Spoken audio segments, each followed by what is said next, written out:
Hello, everyone. All right, let's see here. I'm going to get down the names.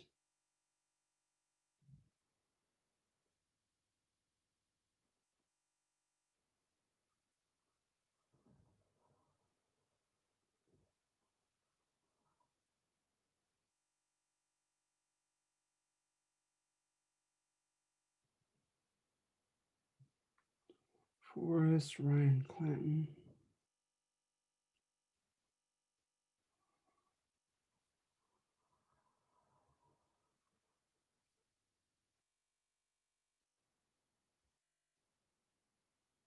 Ned.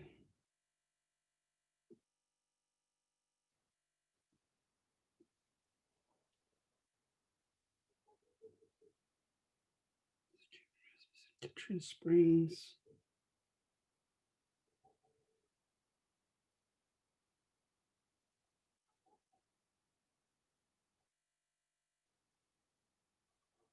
Hey. Oh. Sonia Lozada. 6, 10, 11,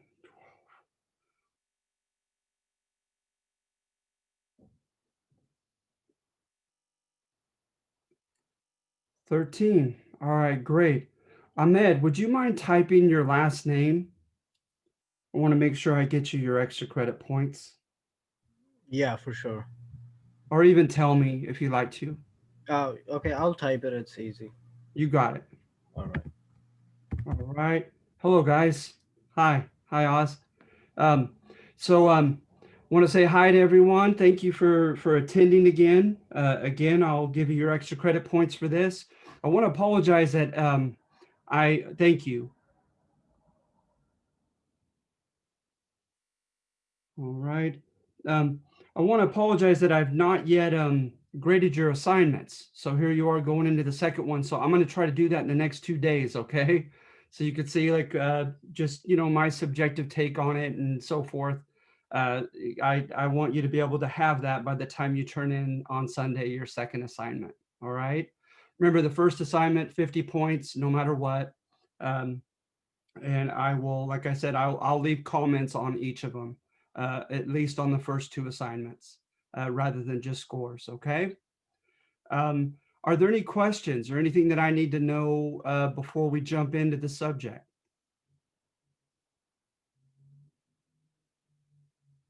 No. Okay. Okay. We got another good. Good.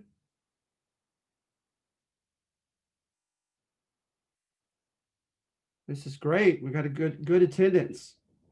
All right. So I don't know if you've had a chance yet to look because I just put it on last night. Uh, but we're doing the Black Legend, and with the Spanish contend, right, is that it's all propaganda, it's all a lie, they say, right? And that is Spanish colonization today is used as an anti-model for today's values, right? And so, what are some of the negative adjectives you're looking for regarding Spanish colonization? Well, for one, right, they contend that they were religious zealots, that they were fanatic with their religion as Roman Catholics.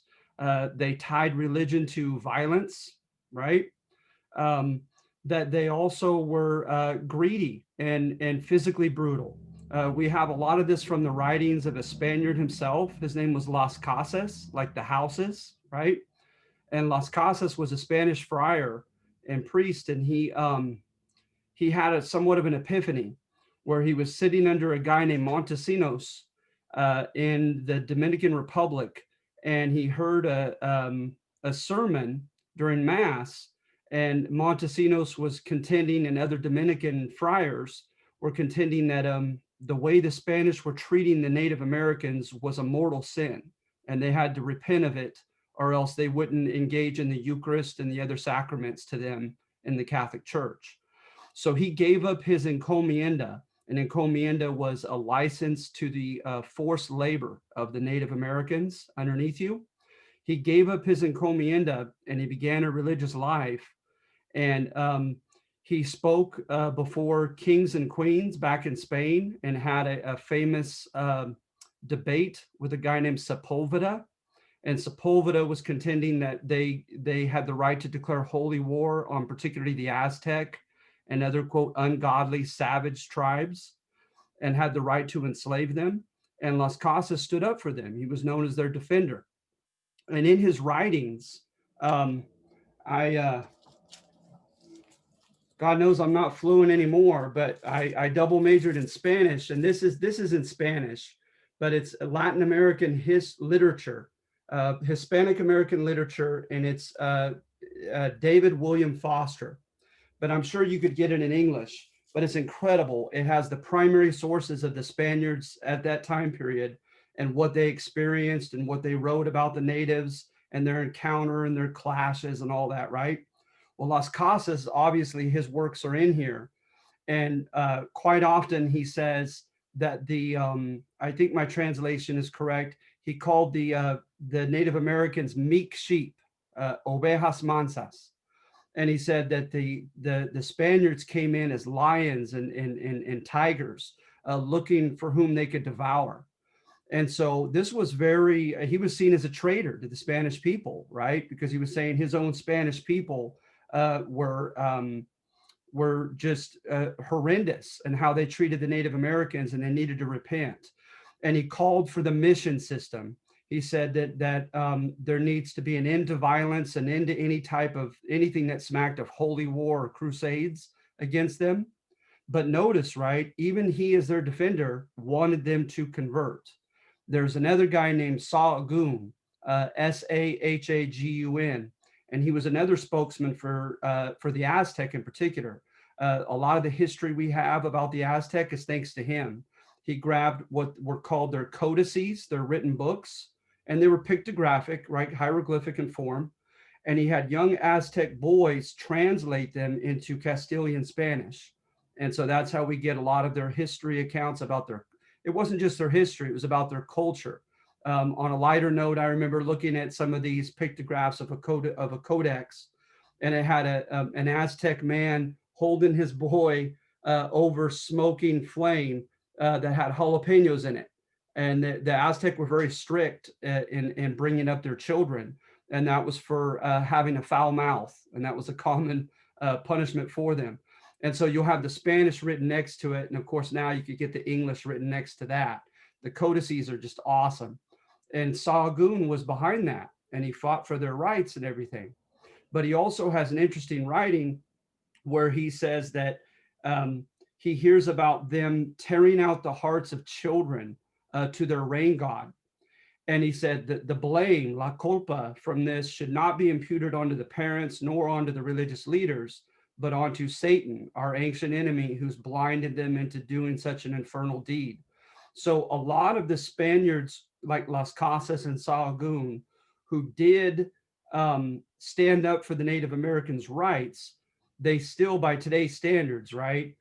There was nothing like pluralism and diversity, anything of that sort at that time period. It was an assumption that was very paternalistic. We as the Spaniards are going to be like your dad, like your father figure, and we're going to teach you the proper way to live, the proper way, the proper religion, et cetera, right?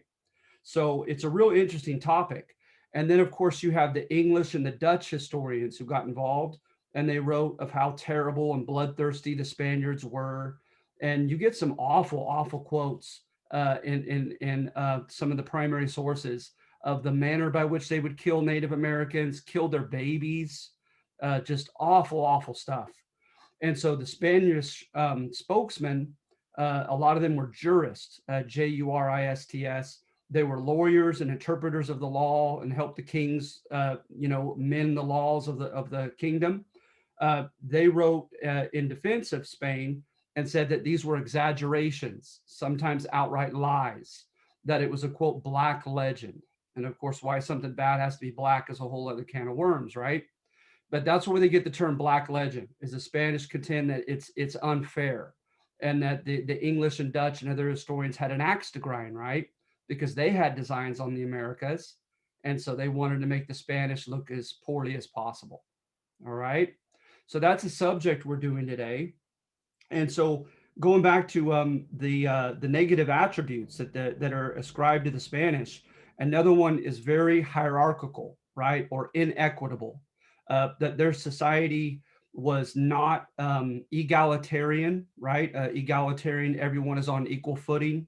No one is more special than anybody else. Same opportunities for everyone. That it was very inegalitarian, if that's a word.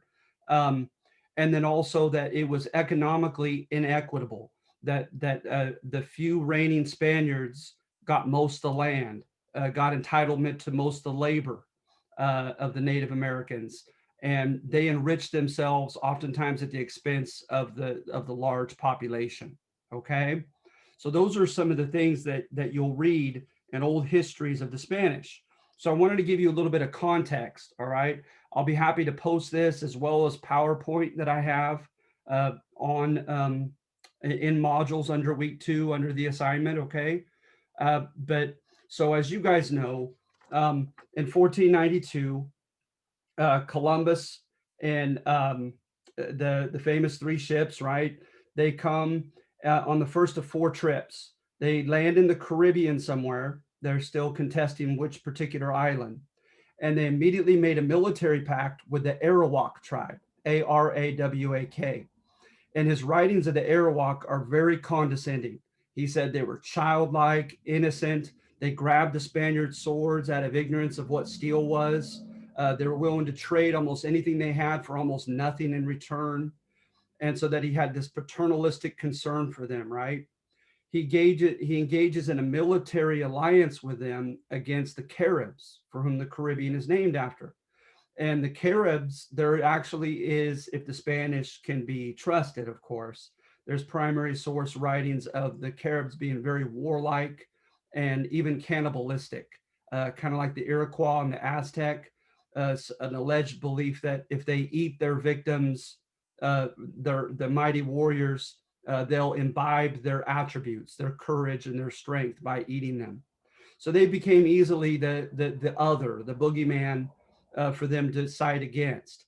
And then they had a fallout with the Arawak when they left 50 men there. And according to about 3 or 4 Spaniards, they contended that were survivors, they contended that the Spaniards began to rape the native Arawak women. And the Arawak had enough and they attacked and killed the majority of them at Fort Navidad.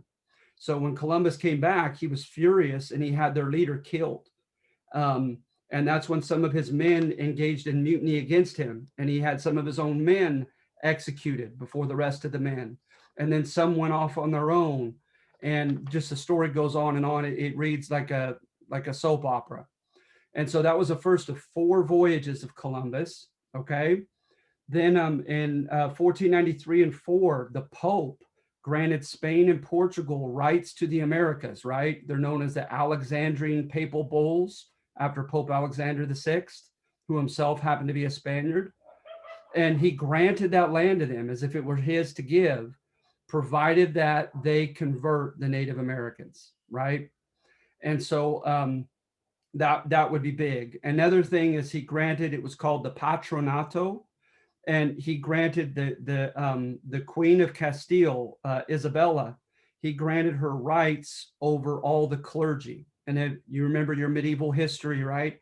There was usually power struggle between the laity and the clergy, the noblemen and the cardinals and the bishops, etc. So now that's entrusted to the Spanish kings and queens. So now a lot is contingent upon their personalities, right? Having that much power.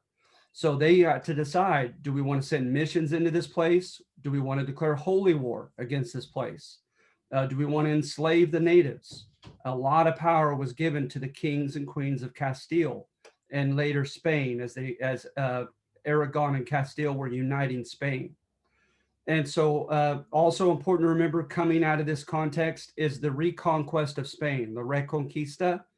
In 711, Ibn al-Tariq of North Africa invaded Spain, right? And the Muslim caliphate back in, I can't remember if it was the Abbasids in Iraq or another one in Lebanon, because it switched. But they claimed control of Spain. They called it Al-Andalus, which later became known as Andalusia in southern Spain, right? So they declared these taifas, Taifas, and they were all unique districts, and they all varied. Sometimes there was great collaboration between the Christian princes and kings and the Muslim emirs or princes that were put over them. Sometimes there was fighting. Sometimes Christians fought other Christians in alliance with Muslims and so forth. And you had Ibn al-Ramad III. He allowed complete tolerance for Spanish Catholics, allowed them to earn their way up in his bureaucracy. So it's a little cut and dry and unfair to say that this was some kind of like 700-year crusade. It was a lot messier than that. Nevertheless, there were time periods in which the crusade spirit really kind of sprang its ugly head up, particularly the 1200s. You look at Fernando III, Alfredo VIII. They declared holy war against the Muslim princes and fought. Well, at any rate, where I'm going with this is in 1492, Isabella of Castile and Ferdinand of Aragon married, united their thrones and kingdoms, and kicked out the last emir of Granada in southern Spain, right? And they declared it as a holy war. And popes like Gregory the Ninth and Innocent the Third gave their sanction to this. And so when this happened, the argument is Spain was in a spirit, like that term, like zeitgeist, like a spirit of an age. Spain was in the spirit of holy war. And literally, it was just months later that Columbus discovered America, quote, discovered, right? As if it weren't discovered before. But at any rate, so some people believe they carried that holy war mentality with them. For instance, when they fought the Aztec, according to a guy named Castillo, who was a conquistador in Mexico from 1519 to 1521, he contended that Cortez and Moctezuma II, the emperor of the Aztec, had a religious dispute when Moctezuma brought him into the temple of Huichpoltli. Don't ask me to spell that. The temple of the god of war. They had a pantheon of a good twin and a bad twin, and he was the bad twin and the god of war. And it, of all things, it was filled with serpents. And of course, the serpent in Christian theology, Christian tradition, right, represents the devil. So Cortez mentioned that, and it started a fallout supposedly between the two of them.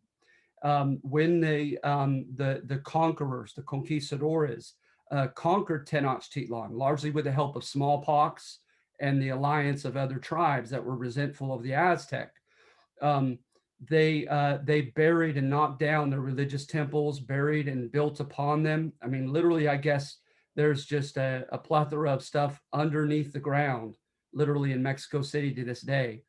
And they burnt a lot of their codices and so forth, claiming that that was the crusading Christian thing to do, is to topple this paganism.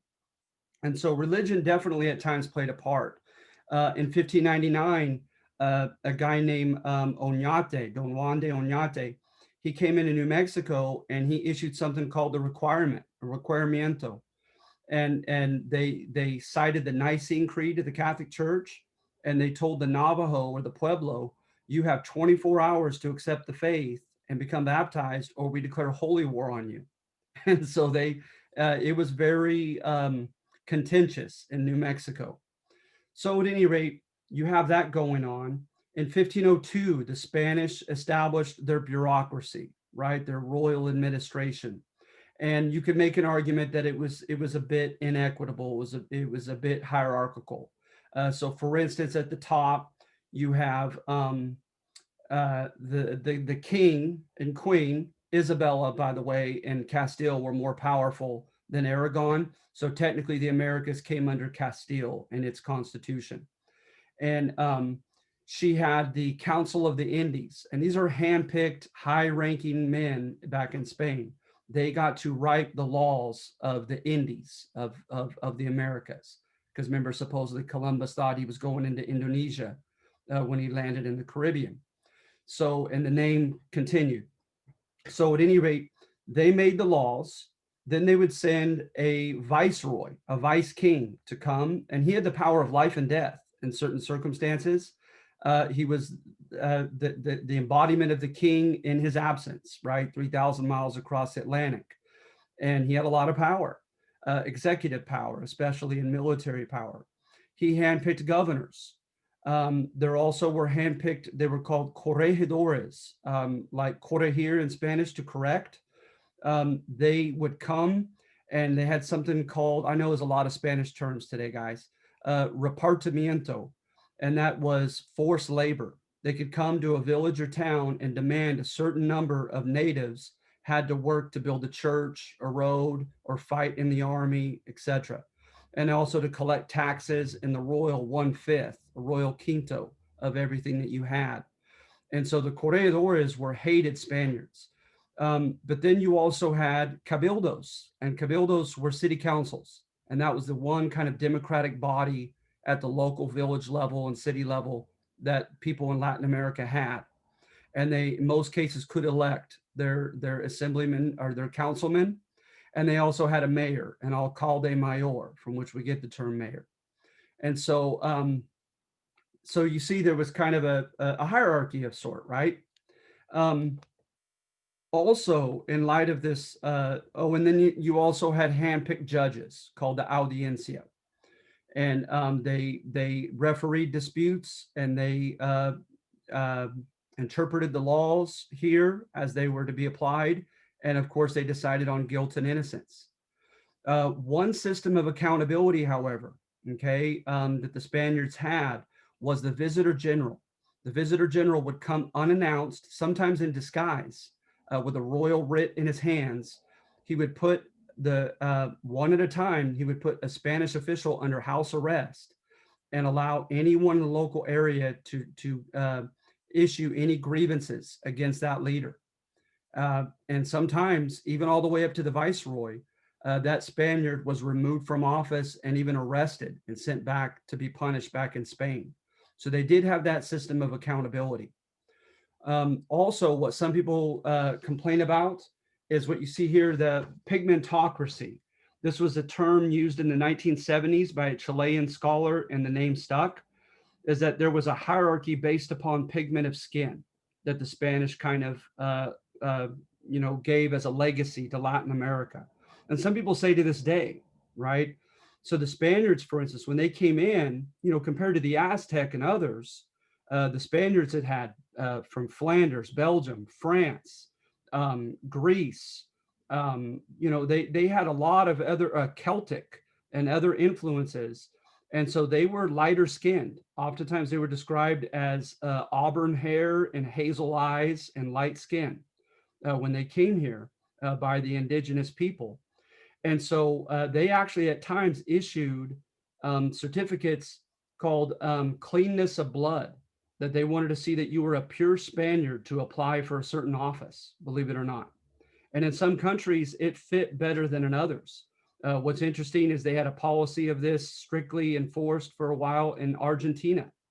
And people have tied this all the way to the welcoming of Nazis running away at the Nuremberg trials to Argentina. Costa Rica, a bit like that as well. But in other countries, right, the ratio was at least 3/4 male to female. Oftentimes it was much higher than that. So a lot of these conquerors, these conquistadores, they came and without women. So they had children with the Native American women. And the product was called a mestizo. And so a lot of countries, Guatemala, Mexico, Honduras, uh, uh, Nicaragua, are considered mestizo countries to this day, right? And a lot of mestizos never became viceroys, governors, corregidores, etc. Um, I will say one exception, a couple exceptions actually, is one was interethnic marriage in sex was legal. And you can't say the same in the English colonies, right? Known as miscegenation, it was known as mestizaje in Spanish. They had a law in 1514 that allowed miscegenation because they said it was more of an acquiescence. They were given into a reality that they couldn't stop, and they wanted to make it legal and have them marry these women and have their children baptized in the church. So you could marry up, right, up this chart. You also had gracias al sacar notes, right? If you did some meritorial service, you saved some nobleman's kid from drowning, you fought well in the army, you're seen as pious by the clergy, you could be granted a certificate in which you were treated like a criollo, like a white Spaniard with Spanish mom and dad, and to the entitlements that came with that and the opportunities politically that came with that. So that was an exception. And then also economically, right? They had something called the consulado, and the consulado decided on monopolies. They decided, and the argument is they chose the big stuff, the big money makers, like slavery, chocolate, sugar, cotton, whiskey, the big money makers. They made sure that only the well-connected could legally trade in those commodities at certain ports, certain times of the year, and of course have their stuff taxed and their royal one-fifth taken. And so therein lies an argument of it being inequitable economically in Spanish America. All right. Another exception I would say is for esclavos, for slaves. Um, I read an interesting book that stated that the Spanish let the system run its course and they let money talk. And the English could not say the same, as we're going to get into soon in the next assignment in the southern colonies, and we'll touch on slavery here in the US. But at any rate, here in Spanish America, a lot of them tended to live in or near cities, Lima, Cartagena in South America, right? Mexico City, etc. And in those areas, they were oftentimes rented. Their services were rented on certain days of the week, and they could acquire money. Once they acquired the worth that they had at the market level, they could purchase their freedom in Spanish America. So the technical term is manumission, right? Gaining legal freedom. Manumission happened much more easily and much more often in Spanish America. And they didn't have anything that was like Jim Crow laws in Spanish America. So I would say that in defense of the Spanish as well. All right. So any questions on that? All right. So going back to the basic narrative, 1540 was a big year. Um, Hernando de Soto went up the Mississippi and he went into the South, all the way up into West Virginia, and he claimed that land for Spain in 1540. You also had Vasquez de Coronado, who came up through the Southwest and claimed that land all the way up into Kansas in present day US territory and claimed it for Spain.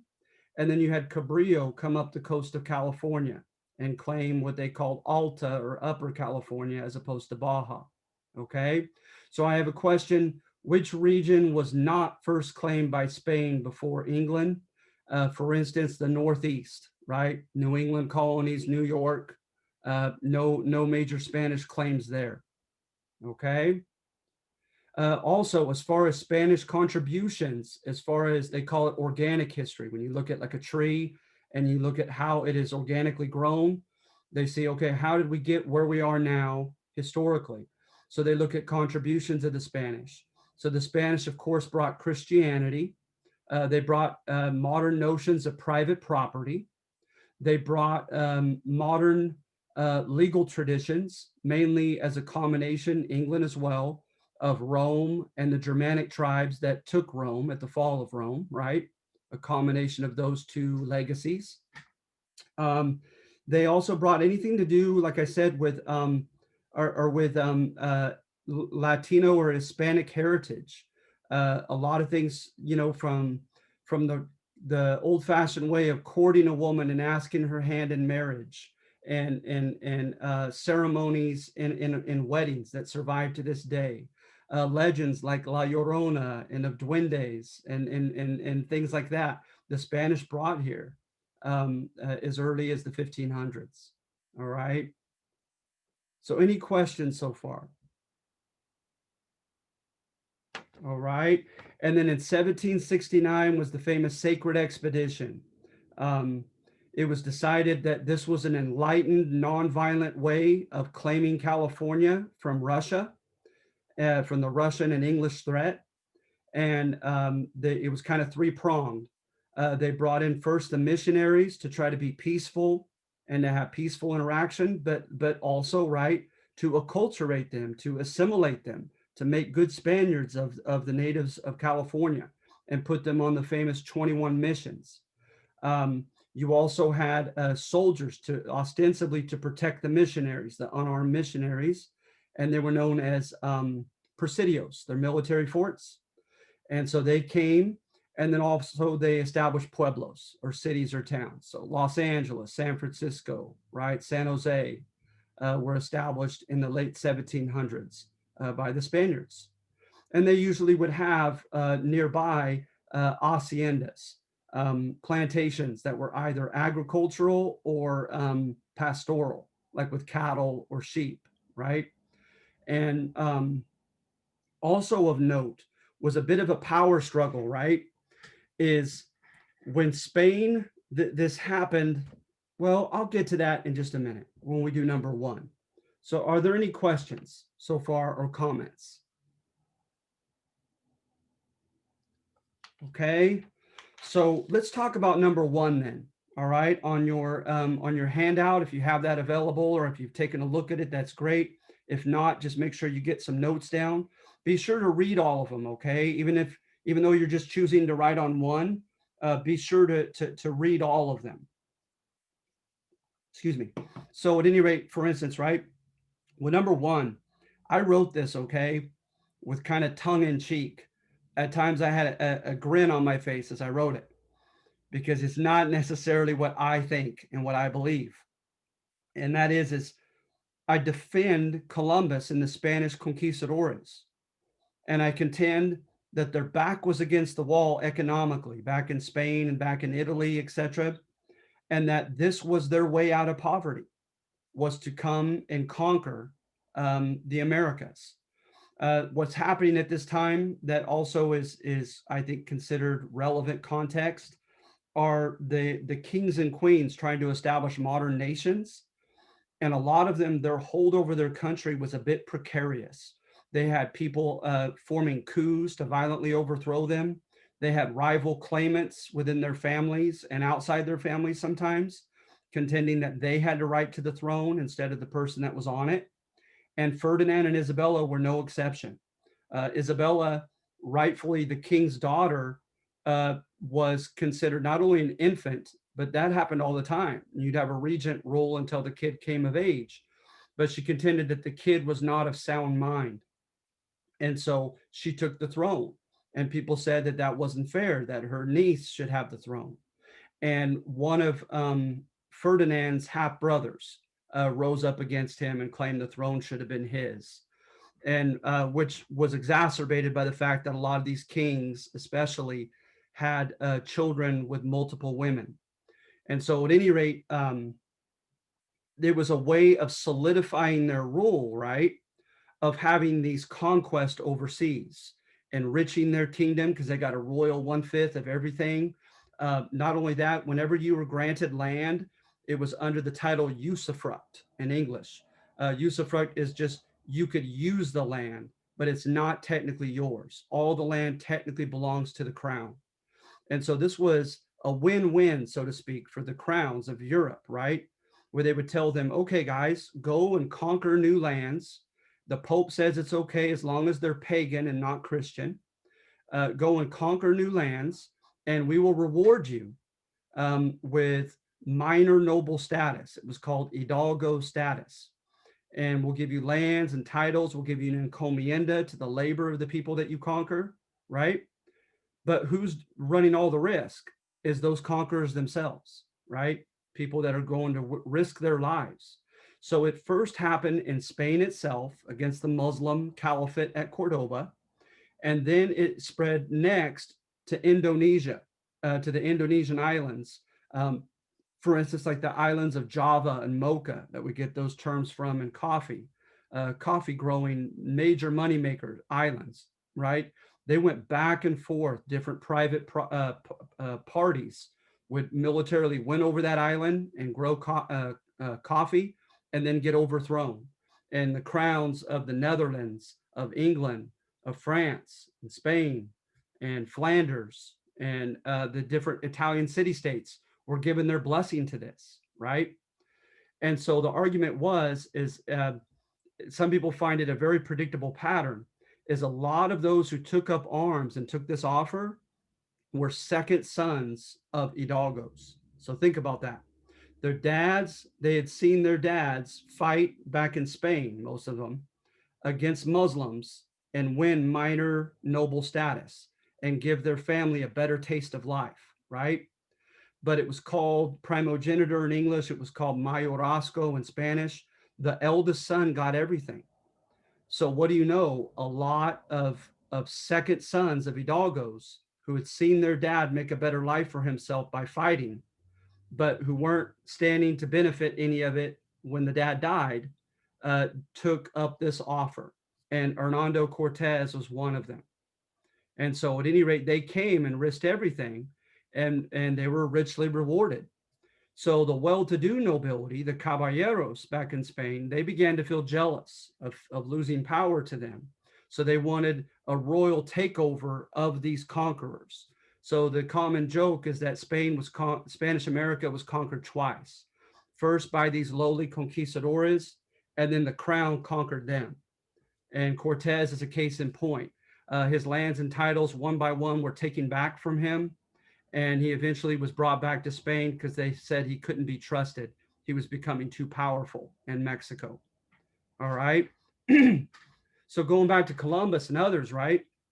Oftentimes, if you did not want the two major avenues of ascension, that was being in the clergy, right, as a friar or a priest, or if you didn't want to be a soldier, right, the next best thing to do, best way of getting out of poverty, was to work for a wealthy merchant. The term bank comes from the Italian term for bench, because these Italians, right, the Cicerone family and others, they would sit at a bench in Venice and these other areas, right? And they would literally have long lines of people, and they would come to them and say, okay, why do I want to lend my money to you? What do you have to offer? So you arguably either had to have a great idea of some type of investment, or you did what Columbus did, is you said, I'm willing to play the game. You tell me what to do, no matter how ruthless, and I'll do it. So Columbus was willing to go to Elmina in Luanda on the Ivory Coast and purchase and bring slaves from one place to another. He was willing to go to the Indonesian islands and fight for coffee islands. And then, of course, when he came to the Americas, right? This book is called Major Problems in American History, and it's got primary sources in it. So remember, primary sources is a writing straight from that time period.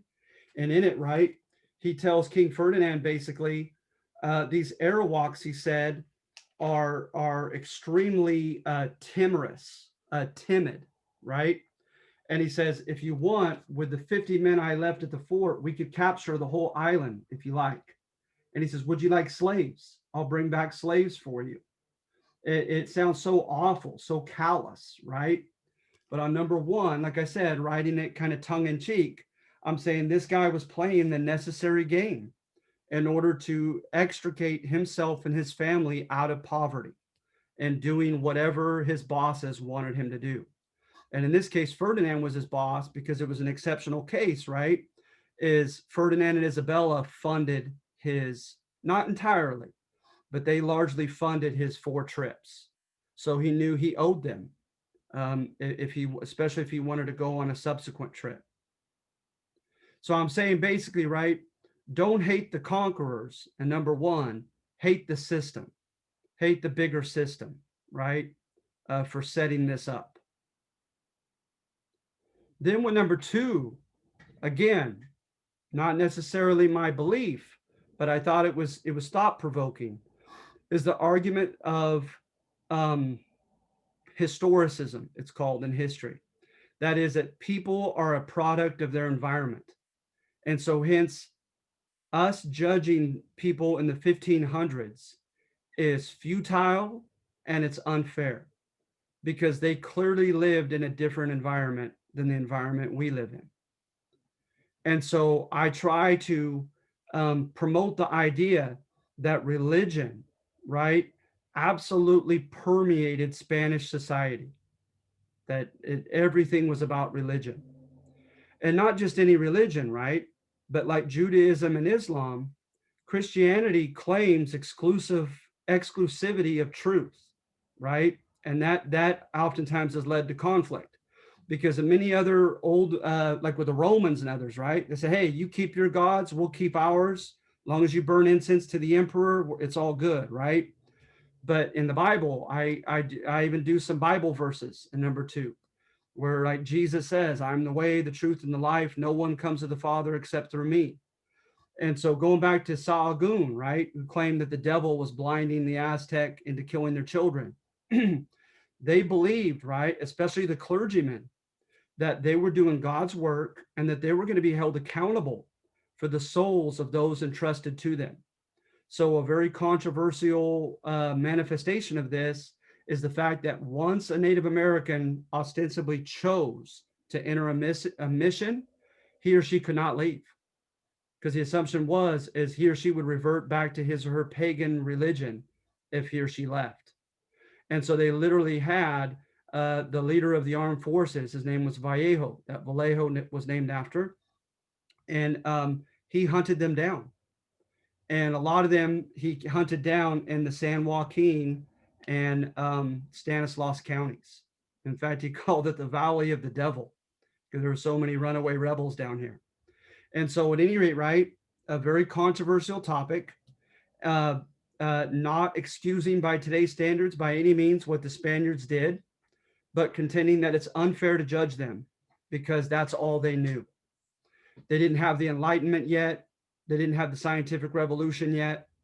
They didn't have classical liberalism. Classical liberalism under a guy like John Stuart Mill says basically, your truth is not my truth, and that's okay.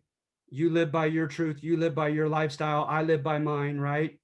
And we could coexist. That didn't happen until the 1800s. So please feel free to disagree with these arguments. Okay, just however briefly back up your agreement or disagreement. And then number 3 kind of adheres to the Black legend, right? And look for evidence of the Spanish Americas being very inequitable and hierarchical. And it's just a lot of the information I've already given. It goes over the hierarchy politically. It goes over economic opportunities for the elite, right? And how things were unfairly, opportunities and powers were unfairly and inequitably dispersed. Okay. And like I said, I feel like I've kind of gone over number 3 already. And then number 4 is deflection. Is I defend the Spanish simply by saying, well, were the English any better? And I try to show evidence of how hierarchical, how aristocratic and inequitable English Virginia was, and how the English had no right to point a finger at the Spanish. Okay. So are there any comments or questions?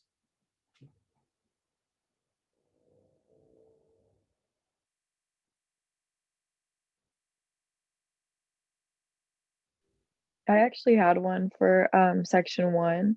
Sure.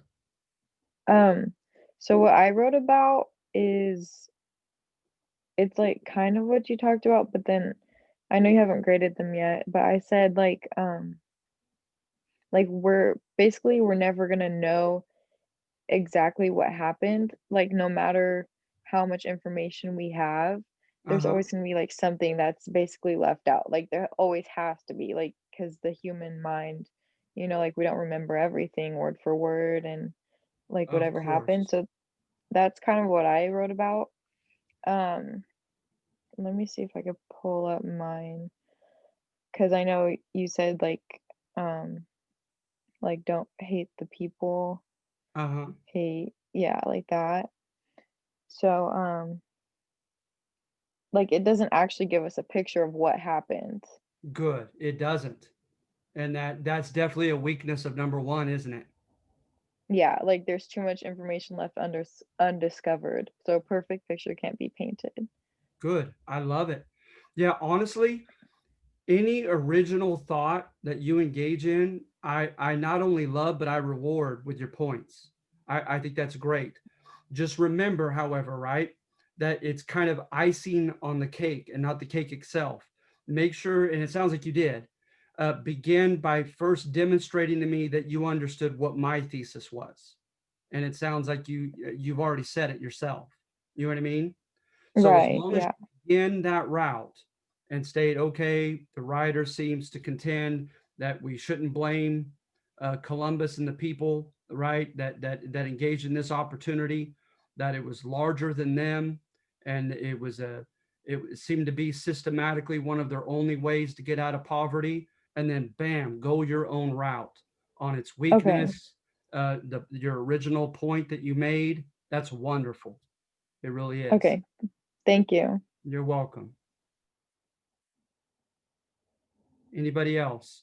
Yeah, sometimes my omissions are inadvertent. I read it afterwards. I'm like, oh man, that's weak. I forgot about this. I forgot about that. And then sometimes they're deliberate, and where I'm kind of expecting you to catch it. And I'm not sure which one that one was. I think that was actually inadvertent. I was kind of taking for granted that we know what Columbus did, and that was not right of me. All right. Anybody else?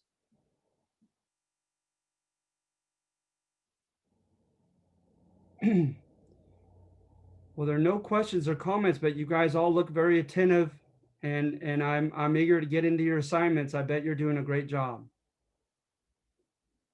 All right. And so also be mindful of I want to put up test one early and let you look at it for a while, see how I pose my questions. Okay. And so I'll be looking for that as well.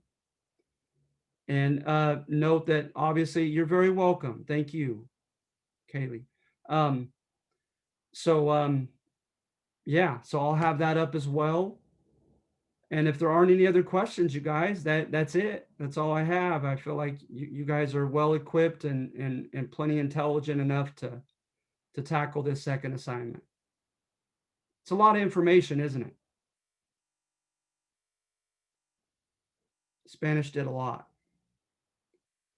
All right, you guys. Well, thank you. And I assure you, you'll get your extra credit points for being here today. And I really appreciate the large turnout. Thank you, Rajveer. All right. So you guys have a nice week, okay? And remember, Thank you. thank you. Canvas message me, okay? If you have any questions. Thank you. All right. Bye-bye.